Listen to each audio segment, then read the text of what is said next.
Today is Wednesday, August 21st, 2024, and yesterday was the second evening of the National Democratic National Convention in Chicago. And yes, yes, this is the energy, this is the vibe I was hoping for from this convention. Like total rock star kind of enthusiasm and excitement. I don't know who came up with this idea for the roll call, but what is usually just a very dry, calling out the state and then some sort of nerd enthusiasm, you know, Iowa votes all their votes for candidate X. Woo. Um, it was fucking patriotic show of diversity. Like the whole thing was just fucking phenomenal. When the um, when the chairman called out for Georgia and nothing kind of happened, and then all of a sudden Lil Jon shows up and he just starts rapping down the stairs, and it was like, are you fucking kidding me? That's what I want from this 4 night extravaganza. Um, that whole thing, I swear to God, was so inspiring. Just the roll call vote of people so excited to vote for Kamala, to nominate her, even though this is all performatory. It's all been decided. The actual vote already happened.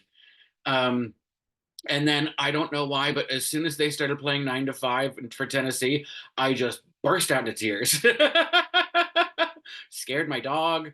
Um, there was just something about that whole event that was just energizing, and that kind of enthusiasm is infectious, and I love that's what this ticket is providing. And then to go from there to the live feed in Milwaukee, where she's like, what, 90 miles away, at the same fucking convention hall where Trump had the Republican National Convention a month ago. Um, and she's got two giant fucking stadiums filled with people for her. Like, you want to talk about crowd size? That's just like rock on, lady. And it's such a wonderful dig. I love how they're just getting under Donald Trump's skin without even saying his fucking name. I mean, they are saying his name, but the ways that they're getting under his skin without saying his name are fucking brilliant. And we'll get to the best one of the night in a minute. But there was a woman, like, also boots, also boats, also she's running for Senate somewhere. I can't remember her name. Allison. Her initials are AA, and her last name starts with also, which I find hilarious. Um, but she was phenomenal. I have no idea who she is or where she came from, but I loved her. And oh my god, how did not every person fall in love with Doug Emhoff? I mean, did you see those pictures of him when he was younger? Snack. But that story about their first date and him being so like nerdy and awkward and weird, and the voicemail, and it's just like, between him and Tim Walz, like it makes sense why Kamala picked Tim Walz as the running mate, because they're like, peas in a pod. It's like straight guys who can show what it means to be a human being, with vulnerability and empathy, and so like, yeah.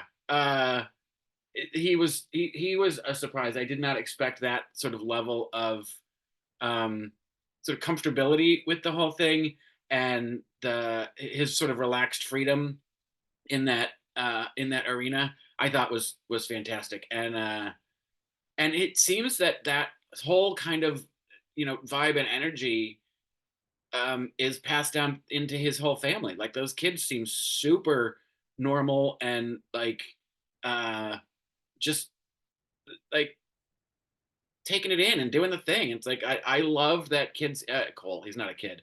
Cole's introduction of his dad and calling him Doug and kind of making fun of him the whole time. It was charming. The whole thing was sweet. I loved that. And then um, the one thing I did miss, though, somewhere earlier in the program, was Jack Schlossenberg, who is JFK's um, grandson, Carolyn Kennedy's son. And he's a hoot. He's so bizarre on social media. um, with the kind of like the kind of confidence that only comes from never having to worry about getting a job or what you're doing or walking into a room and being uncomfortable. It's like you just sort of you're a Kennedy scion. Sure. Anyway, he's an odd bird, which I really appreciate, and doesn't let his isn't afraid to let his freak flag fly, as they say. But I did want to hear what he had to say, and I didn't see that. But then we get to the Obamas, um, and we'll do Barack first, even though he spoke last, because he did sort of the policy setup. It's unfortunate that he is so renowned for being such a good speaker because he gave such an amazing speech, um, and it's just sort of like kind of in the books as part of his sort of oratory professional career. Not nothing is ever going to compare with that first one in '04 when he just kind of knocked the socks off of everybody because there's like, who the fuck is this guy? Um, but the both of them are so good at turns of phrase. When talking about this convention being good with a bunch of weird named like he's got a great way of communicating a message, expressing humor, making it making you understand the importance of the moment, um tying it into history. Like he's just the whole thing was brilliant. But absolutely the best moment of his speech, unfortunately, um, because this is so childish, but it was so funny when he stood up there and mimicked Donald Trump's hand gestures and said and he's talking about crowd size, basically making a joke about a small penis, and I howled, I fucking howled that a for a black man to make a small penis joke, and for that man to make a small penis joke about Donald Trump, who has Obama so far under his skin from the get go. And Michelle said it, you know, he can't handle the fact that they're a happily married couple of very intelligent, self-made, prosperous black people. He can't handle it. They just happen to be black. Um, so anyway, for Obama to make that joke, um, is in the realm of I have no fucks to give. Why not? But let's just let's get the needle as far under his skin as we can because we know how much that throws him off. And that was freaking hilarious. But I mean, the speech otherwise, it, um, you sort of miss that. It's such a relaxed style, but then he comes through with so much passion, and there's so much modulation in his speaking that you get caught up in those waves of his storytelling, and it's it's inspiring. So the powerhouse speaker of the night was clearly Michelle Obama, um, with one hell of a wicked pony going all the way down her back. Um,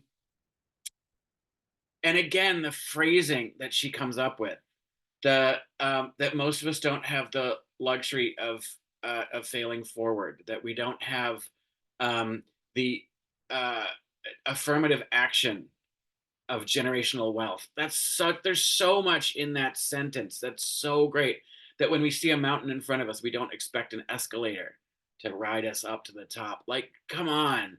It's such great imagery, and she's so passionate.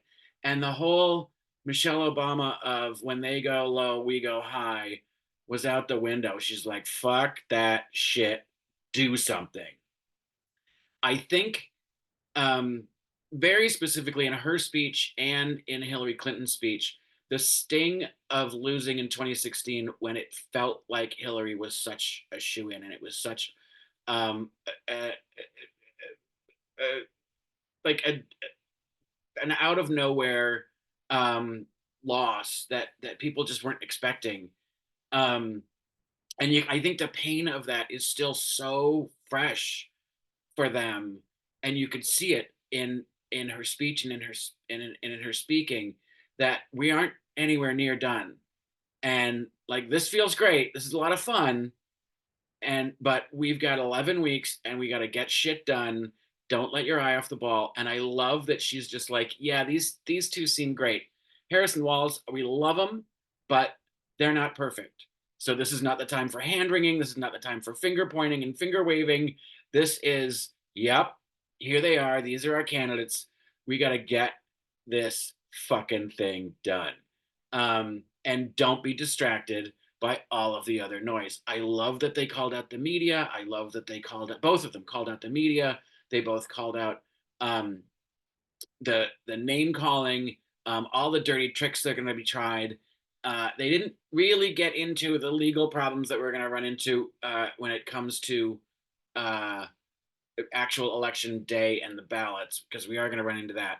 But I love that it was like, rock the fuck on, but don't you dare let your foot off the pedal. That was a really important message, specifically from those two. Um, and I think, specifically from Hillary and from Michelle, to talk about sort of what it's like to be a woman at that level of the game and how hard they're going to come at you, and not to let it knock you down and not to get mired down in it.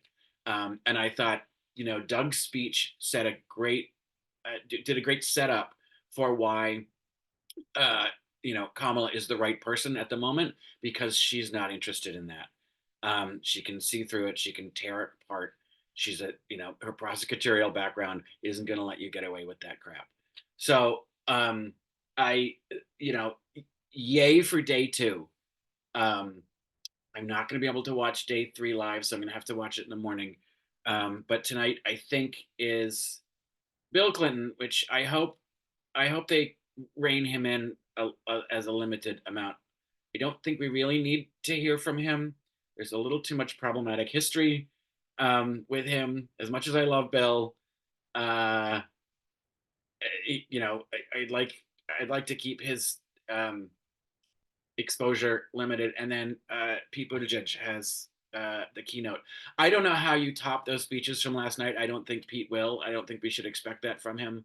But I am looking forward to seeing the energy and the enthusiasm continue.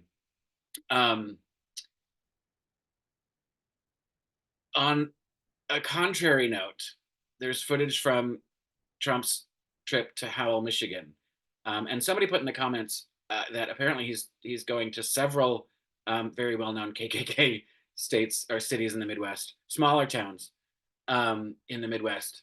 So he is doing a white supremacist tour. That's great, but he's like in some sort of parking garage, or I don't know where he is. There's just cars parked behind him and two cops behind him, which I think is not technically legal. They're not supposed to be in uniform at a political rally like that. Um, they can be there in service, but they're not supposed to be. They can't be part of the prop, and so that's frustrating. But he gave such a monotone read of his script and zero life to it at all. And his supporters are all kind of complaining, like, let him be him. Well, yeah, you know what? We want that too. Let him talk, because the more he talks, the more trouble he gets himself into. Speaking of talking, apparently PBS has reported that he's been talking to Netanyahu to try to you know keep him out of the ceasefire deal, um, because the longer the war on Gaza it continues, the better it is for Trump. Which I assume that's true. I don't know how much sway Donald Trump has over Benjamin Netanyahu. They're both peas in a pod of wanting to be autocrats, but I don't know that Netanyahu needs advice from him. And uh, I do think, however, more importantly, it would be like, hey, if you keep this war going and it helps me get elected, I'm going to help you destroy the Gaza Strip and Palestine. I think that's what those conversations are more like, which is more terrifying. But it's still illegal. He's not supposed to be talking with foreign leaders, which I think is a violation of the Logan Act. So I don't know why. Like, if that's true, what? Hello, Merrick Garland. Knock, knock, knock. Hello. I can't wait for him to be replaced. But on to day 3.